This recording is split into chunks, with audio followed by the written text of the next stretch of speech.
Good morning, everybody. It's the 22nd of May, 2012. Style section here. Interesting little story here. DeBourgeois' work in question.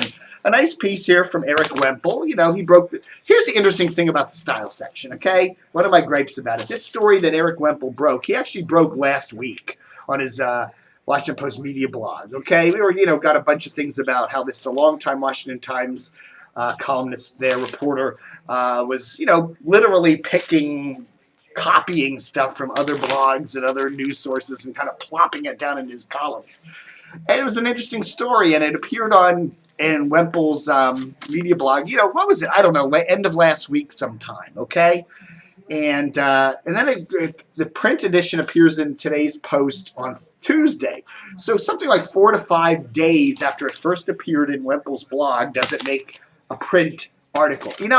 This is what I'm saying is bad about the style section, how slow and molassesy like it works. This is a story that's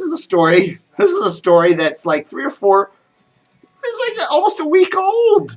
And it just suddenly now appears in the style section. It's like the print edition of this newspaper, especially when you get to some of the internal sections, is almost like an afterthought.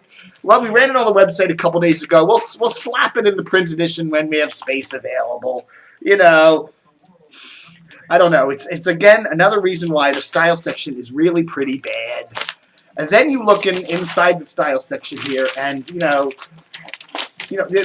are some people that it seems like newspaper reporters just love here in Washington, and one of them happens to be Miss Angie Goff right there. Former Channel 9er, now at Channel 4. I know, and I'm sure she's a nice, sweet chick and all that, but, it just seems like we have to have...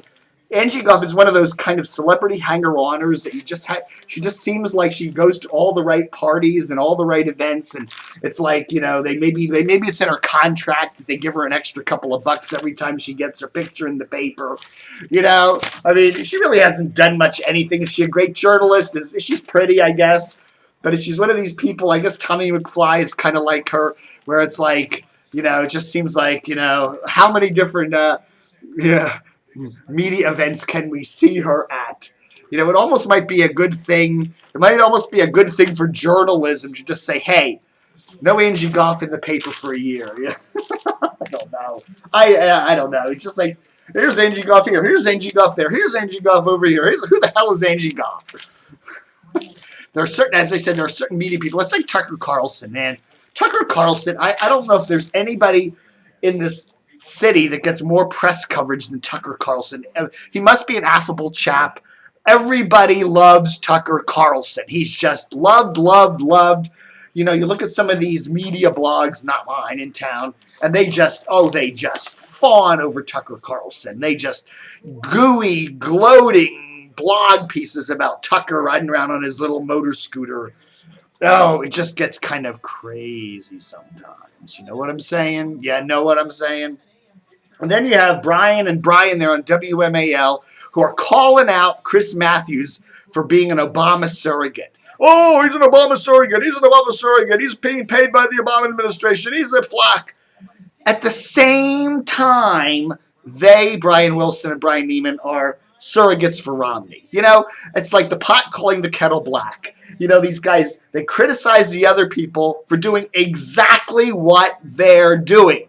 It's like Chris Plant, who comes on after Bryan and Bryan on WMAL. Everything he criticizes the Democrats for doing is stuff that he loves the Republicans. The other Republicans do exactly the same thing. They're all in the political game. They all do the same thing. The guy is completely blind to his own party's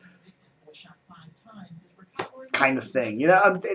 His party does the same thing. The other party does the same thing. He criticizes the other party when they do it, but his party does the same thing, and he can't see it. I don't know. I guess that's just politics. It's why WMAL's radio. WMAL is a bad station.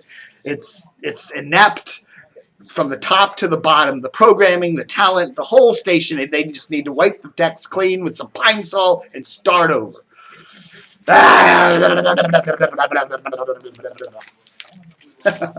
right, folks. Another thing I wanted to bring up this morning, and I'm going to keep my Dave TV a little short today, because I do get kind of lengthy with it, don't Oh, well, I hate doing these. I got to move the cameras around and show you what I'm talking about here.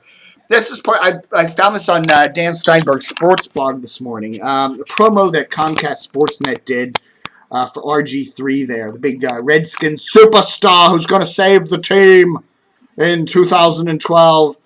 They did a promo where, they did a bunch of images of Washington with a big RG3 kind of coming up behind them and the Redskins logo and all that. And that's fine. No problem with that. One thing I did take a little offense to was the fact that they're doing this with the Iwo Jima thing there. These are soldiers that died for our country. A brave battle there in World War II.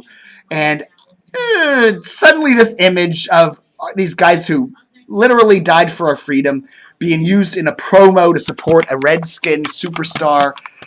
I don't know, man. That just kind of rubbed me the wrong way. I think, I'm not going to fault Comcast SportsNet because, it's part of a video image thing.